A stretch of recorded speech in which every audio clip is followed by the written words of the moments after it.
Just want to take a moment because I've been thinking about how, as a disciple of Jesus, part of my life, part of my role is to make sure that I'm continuing to stay in a place of hope and believing Him for the fulfillment of every promise that He made.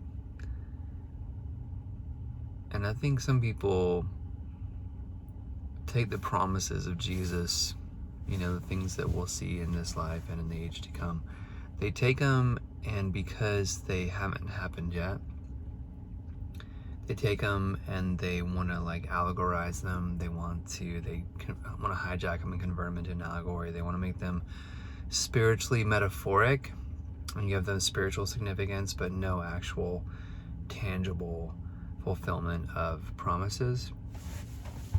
And I really do think that it's probably one of the things that can take us the most off course in our faith.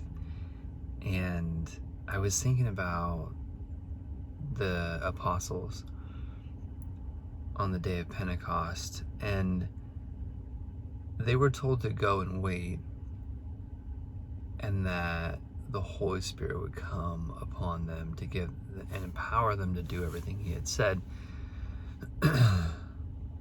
I forget the amount of days. I know it's terrible. It's probably, I think it was close to 50 days, 40 days, 50 days. They were waiting in this upper room. And it had to bring most of them to the brink of maybe we misheard Him. Maybe what He said was about a different time. Maybe you sit there and you literally wait in a room for a promise that He gave to materialize. And the temptation is to say, maybe what He said isn't what He said. And it's in that moment that we're tempted.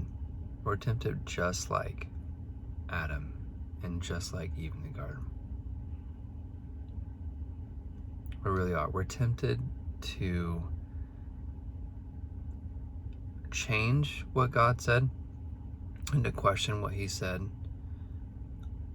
and to challenge whether He will fulfill His promises or not.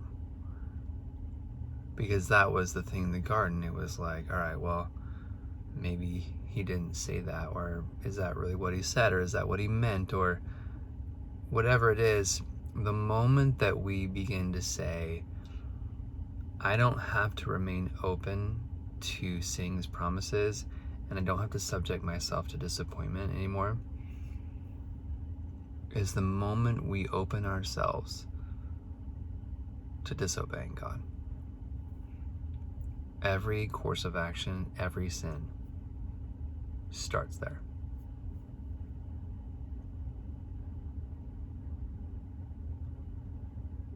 I have to take Him at His word, and I have to believe that what He said will come to pass will come to pass. And I don't get the privilege of changing what He said. I get the privilege of believing Him to bring it to pass.